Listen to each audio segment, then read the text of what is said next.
Hello, friends, and welcome back to Malicious Compliance Stories. Let's kick off today's video with the tale of Karen versus the Cretan hillside. But before we begin, best way to support our channel is to leave comments, like, and subscribe with the turned-on bell so you don't miss the new video every single day. Here we go.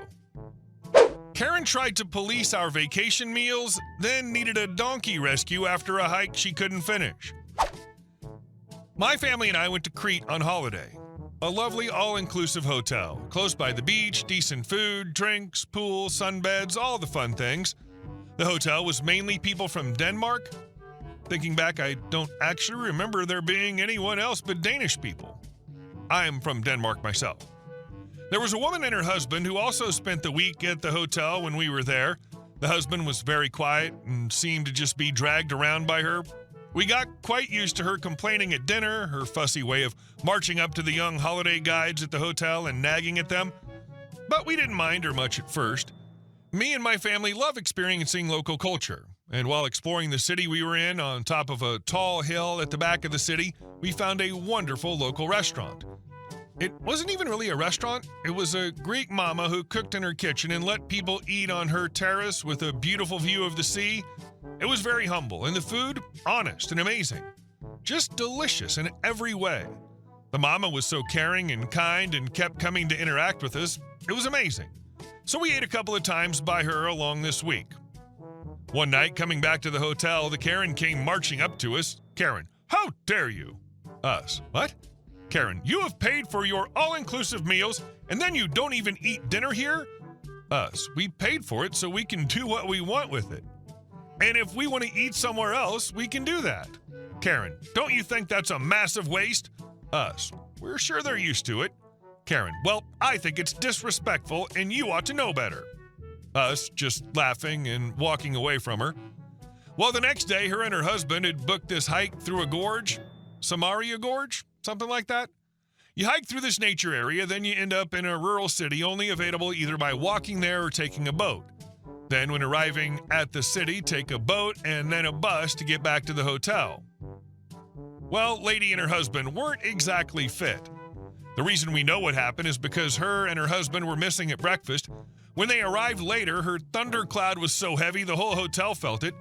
We then saw a very shaken hotel guide, a girl probably like 18 to 20 years old, coming up to comfort her. She told the story.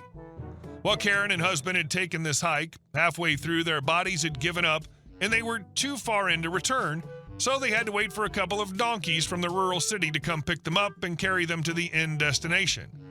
Once arriving at the city, the last boat had sailed, so they had to rent a hotel for the night on absolute overprice, and then the next morning take the boat and then the bus back. After this, while Karen was still like a thundercloud the rest of the holiday, we didn't hear more from her. She and her husband stuck to each other in the corners and were more quiet. I feel sorry for them ruining their own holiday. And I'm glad for us they didn't ruin anything, but have since just given us a lot to laugh about. Must be hard to be that entitled, and poor husband. My mind goes out to him. Edit. Yes, I also have a lot of sympathy for the staff, tour guides, and the poor donkeys.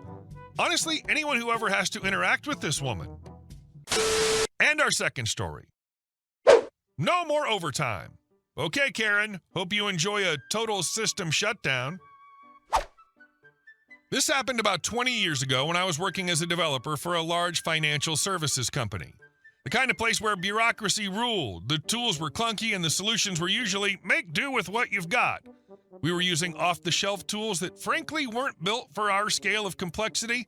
So a big part of my job became designing and building internal tools, scripts, and reports to patch the gaps and keep things moving.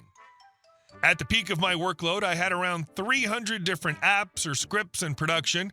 That's not an exaggeration. From automating nightly batch jobs to translating corrupted data feeds, I basically built the digital duct tape that held the department together.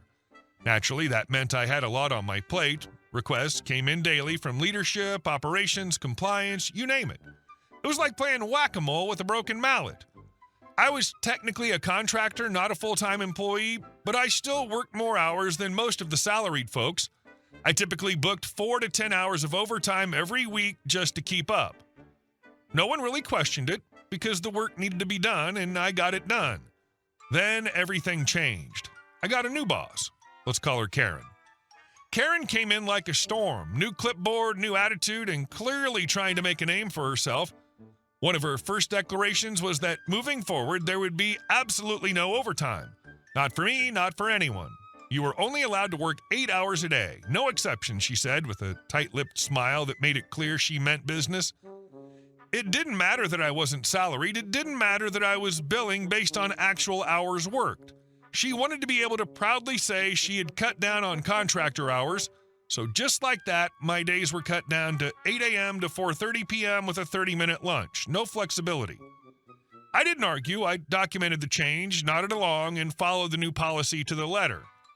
Flash forward to later that same week. One of our upstream systems pushed through a bad data feed. This wasn't a new problem. These feeds were always a little fragile, and I had already built tools that could clean them up and translate them properly when issues arose. But it still took a few minutes to analyze each issue and adapt the tools accordingly. As luck would have it, this feed glitch caused one of our downstream systems to choke completely. Processing halted, our operations froze, people started scrambling. I was at my desk, knee-deep in the log files, just about to isolate what had changed in the data format. Standing behind me were both Karen and her boss, watching as I worked. Their panic was practically radiating. Then the clock struck 4:30. Without missing a beat, I saved my work, locked my computer, stood up and said, "Well, it's 4:30, that's my 8 hours. I'll pick this up tomorrow." And I walked right out. The look on their faces? Utter confusion, disbelief, and horror. I could practically hear the internal screaming. But hey, I was just following orders. Now here's where it got really fun. Because that system was frozen, all our overnight jobs and data backups were halted. They wouldn't run again until I resolved the issue. And we're not talking about some dinky little system. This was a core platform at a global financial institution. That night, there were no backups made, none. If any part of the system failed, we'd have been in for a very bad time. Data loss, compliance violations, massive fines, you name it. The next morning, 7:56 a.m., I walk in like normal. I always made sure I was never late. Karen would have loved to catch me slipping, but instead of seeing Karen, it was her boss waiting by my desk. He didn't yell, he didn't throw a fit, he just quietly directed me into his office and, in a calm but very serious tone, said, "Moving forward, I'll manage your timesheet. You can work as many hours as you need." Just like that, policy reversed. I stayed with the company for about 4 or 5 more months. When I left, I made sure to bring someone in to backfill my position, trained him up, documented all my code, and made sure he could keep the lights on. 2 months later, the entire building was laid off. Around 200 people were let go in one day. Only 2 employees weren't cut. One of them was the guy I hired to replace me. I guess someone had to keep all my scripts and tools running. And our next story. No, Karen, I can't stand up because I'm missing a leg. Let me set the scene. It was the summer of 2017, maybe 2 or 3 weeks after I'd finally gotten my cast off. I was recovering from a major car accident that left me as a left leg amputee. I was still adjusting to life in a wheelchair, still figuring out how to navigate everyday tasks, and importantly, still very new to being in public spaces like this again. So there I was, rolling through my local Safeway, just trying to grab a few ingredients for dinner. I was in a bit of a hurry, dressed in a teal top and gray shorts, definitely not the black pants and tan or black shirt that Safeway employees wear. You'd think that would be obvious enough. Oh, and you know the wheelchair might have been a tip-off? I just rolled down the baking aisle and grabbed what I needed when I realized I had to make a wide turn to leave. Wheelchairs don't pivot like shopping carts. That's when she showed up. Karen. You know the type, late 60s, permanent scowl etched onto her face, and that unmistakable air of condescension wrapped up in way too much perfume. She approached me like she had a mission from the heavens. Karen, excuse me, I need that item from the top shelf. Me, blinking, okay. Karen, well, I want you to get it for me. I looked up at the shelf. It was probably 6 feet high, a full foot or more out of my reach, even if I stretched, and there I was, sitting in my wheelchair, missing a leg, already trying to maneuver through this aisle without knocking over a display of canned frosting. Me. How? Karen, just stand up and get it. Me. You see that I'm in a wheelchair, right? Karen, so employees are supposed to help customers. It took me a second. I was tired, distracted, and not expecting this interaction. At first, I thought she was just being pushy, then it finally clicked. She thought I worked there. Me. Wait, me? You think I work here? Karen, yes, you need to put customers first. That's when it hit me. This woman looked at me in shorts and a bright teal shirt, sitting in a wheelchair with one leg, and somehow decided I was her best bet at reaching the top shelf? Me. I'm a customer, not an employee. Sorry. Karen stared at me for a second, her face doing this weird thing where it turned both red and pale at the same time. I swear she looked like she was buffering. And then, without saying another word, she spun around and walked away like the building was on fire. I just sat there for a moment, unsure whether to laugh, be offended, or clap. Honestly, I was too tired to care. I grabbed what I could reach and moved on, but not before quietly marveling at her ability to ignore literally every single sign that I did not work there. Never underestimate a determined Karen. Maybe in the parallel world Karen comes from, wheelchairs come with a levitate feature? That's the only thing I can come up with. And our last story. Never pick a bylaw fight with a bored lawyer, especially not one with dump trucks. Back in the early 2000s, a buddy of mine, let's call him Mike, was doing a contract job as an electrician in a swanky suburb full of massive custom homes and perfectly trimmed hedges. He got assigned to this gorgeous, sprawling house with marble steps, a 3-car garage, and a backyard that could host a small wedding. But there was one weird thing. The far edge of the property had this massive raised embankment, like someone had tried to build a mini ski slope right up against the fence line.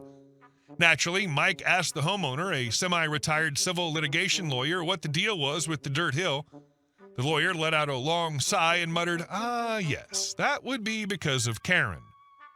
Turns out Karen lived next door, and she was every bit the nightmare stereotype her name implies. Platinum blonde helmet hair, obnoxiously loud wind chimes, and a permanent scowl that could sour milk. When the lawyer first moved in, he built a tasteful 10-foot privacy fence along the side facing Karen's property. It wasn't flashy, just tall enough to block out the side of her tacky flamingo statues and keep the peace.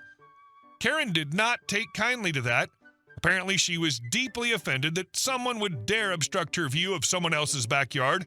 She raised hell with the neighborhood association, citing obscure bylaws and demanding the fence be torn down because it violated the maximum allowed height, 6.5 feet, or exactly 2 meters, according to the community code.